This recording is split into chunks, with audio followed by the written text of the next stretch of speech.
the largest, tallest building in North America. Workers had begun to build that building. They dug the foundation and all of that. But in 2008, with the recession and all that, the developer completely ran out of money and had to abandon the project. So for the past 6 years, it's remained this big, embarrassing hole in the ground that serves no purpose. It's kind of this shameful waste of space. Somebody else cut me off at that point. And leading an army into war that you knew that you wouldn't be able to win, that would be even more shameful, right? I mean, people would die, families would mourn, buildings would be destroyed, all of that for nothing. Yeah, and that salt thing is kind of similar. If salt isn't salty, then it's worthless. So Jesus is telling us, don't be worthless like unsalty salt or a too small army or a half-built tower. Don't start something that you can't finish. Don't give up. Don't lose your salt. We all paused for a minute just to soak in how proud of ourselves we were for figuring out part of this. And then, of course, someone asked, great, what does all this have to do with all that stuff at the beginning? And I don't remember exactly what was said at that point, and I'm not going to take the time to reenact the entire hour-long small group. But the gist of it went like this. It all goes back to the cross. That's where all this is heading. That's where Jesus is going. We've known since Luke chapter 9 that Jesus' attention had shifted towards Jerusalem, that he had already begun the journey that ends in his crucifixion. The cross was the inevitable destination of Jesus' journey. And it was the inevitable destination of most of the disciples as well. For so many of these people, their allegiance to Jesus was going to get them killed. Out of Jesus' 11 closest apprentices, 10 of them ended up being executed for believing in Jesus. And the 11th one just died under house arrest. The cross was Jesus' fate, and anyone who stuck with him was going to have to share in that fate. Following Jesus would cost them everything. And it would cost their families a whole lot too. Moms would have to bury their sons. Children might have to grow up without one of their parents. Spouses would have to live with the reality that their family was constantly at risk. And I don't mean to make it sound like every Christian during the first few decades of the church was killed for their faith. The majority of them weren't. But by aligning with Jesus, they did face dramatic forms of oppression. They were regularly arrested, questioned, and even tortured. Even in the best circumstances, they would have been stigmatized and discriminated against by their neighbors and their coworkers.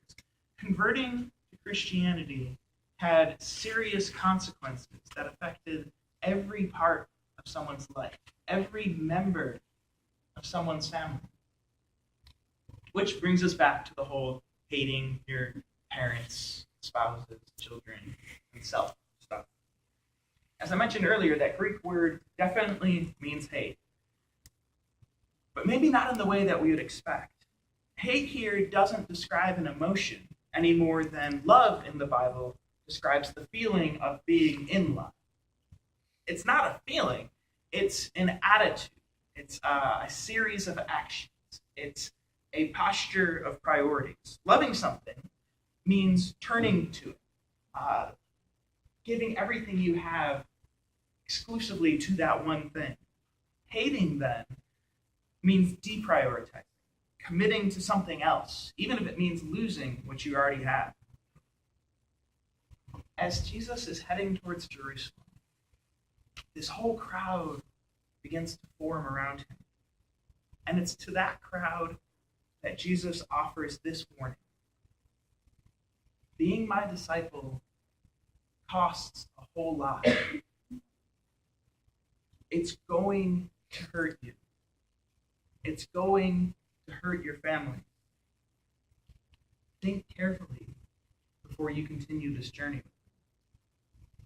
Or, in the words of Dietrich Bonhoeffer, the grace of God through Jesus Christ is costly grace. When Christ calls a man, he calls him, come and die. Do you all know Bonhoeffer? Yeah. All right, 4 of you. He is one of my all-time heroes. I absolutely love this guy. I'm not going to take the time right now to retell his entire life story, but in short, he was a German pastor during the rise of Hitler in Nazi Germany. As the Nazis began to try to warp Christianity and force churches to support their fascist ideology, Bonhoeffer led this movement to stand up for authentic Christianity, which ended up getting him kicked out of the country. He continued to fight the Nazis from afar via his sermons and his writings until he realized the full scope of Hitler's cruelty towards the Jews, at which point he realized he could no longer stay on the sidelines. So, long story short, he joins this conspiracy to assassinate Hitler. And they almost succeed, but are caught at the last minute. And Bonhoeffer finds himself arrested, and then shortly after that, executed. His commitment to Jesus and his compassion for others inevitably led to his death. This isn't the kind of thing that only happened in the past, either. While we were all on spring break last week, 7 bodies of Christians were found on the beaches in Libya. Each one was murdered execution style. The next day in Syria, the Christians in an entire town were forced to take down and destroy any Christian symbols they had, and forced to pay this extravagant tax to this small band of extremists that had taken over the town. If they refused, they too would be killed. I bring all this up to say this. There have been and still are places in the world where the cost of following Jesus is really obvious. And therein lies the real challenge, I think, for us to understand and apply this passage to our campus today. My small group's discussion wrapped up by responding to the question, what does or would following Jesus cost you? And the answers we gave are probably what you'd expect. They might be similar to the same answers your small groups had given to me. Being a Christian might cost me some friendships, or at least people might think I'm strange. It means that I can't go to certain movies or concerts. It means that I might get insulted in class. Being a Christian means that I don't get invited to some parties, and on and on. Are we hearing ourselves? Yes, those costs are real, but they're not really all that costly. I think we've traded this heavy, bloody cross of Jesus for a 2-ounce, light, shiny gold cross that we can wear around our necks. Our suffering is legit, and it's occasionally the result of our commitment to Jesus, but it's so light and easy compared to the suffering of nearly every other community in the world, Christian or not. By default, the fact that we wear the label of Christian costs us almost nothing in America. In fact, I might even argue that the opportunities it creates, the community it provides us with, the doors that it opens, are even more valuable than any of the costs it entails. There's a reason that every single U.S. president has identified as Christian. This should really startle us. If Christianity costs next to nothing, maybe it's not authentic Christianity. I love a good deal. But if a restaurant starts selling steaks for $1, I'm going to be pretty hesitant to buy one of those. Because chances are, it's not actually steak. If following Jesus doesn't cost us a whole lot, then whoever we're following might not actually be Jesus. For example, if Jesus promises life liberty, and happiness, he might actually be Thomas Jefferson. The Christianity of personal life enrichment, the kind of religion that can be easily packed into this neat, tidy formula that can be summed up like, my life used to be really bad, and then I met Jesus, and now my life is really good. That just seems so incompatible with the kind of discipleship that Jesus is describing in this story. Following Jesus will not fix your relationships, or heal your diseases, or pay your bills, or make you comfortable. It's going to hurt. It's really going to hurt. Then what are we supposed to do? Should we punish ourselves, try to make our faith hurt more, abandon everything, and run off to chase martyrdom? No. Say that really clearly. No, please do not leave here with a commitment to injure yourselves. Chasing after pain misses the point just as much as chasing after comfort. Jesus didn't die for the sake of dying. He died for the sake of others. Jesus identified with those who were in pain, and by doing so, took their pain on himself.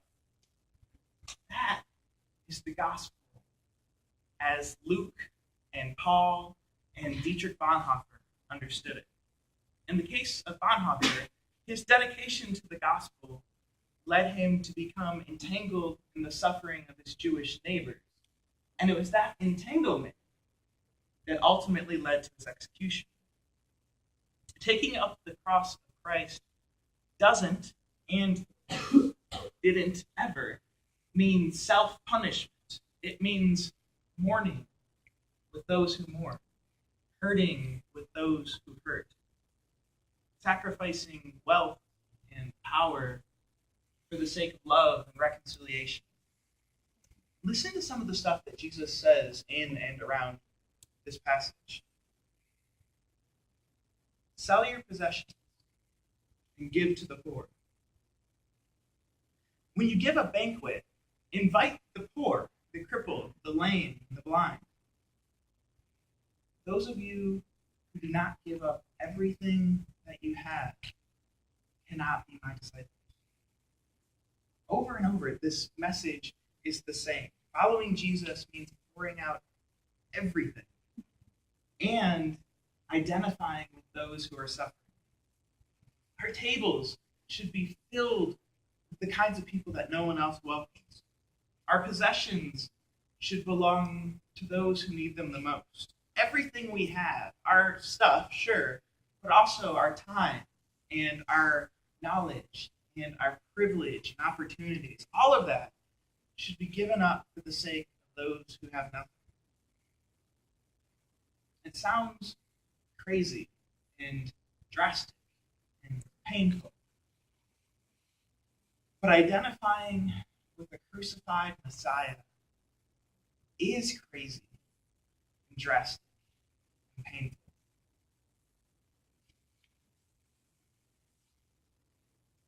I wanted this to be the kind of talk where I got up here and talked you all into following Jesus.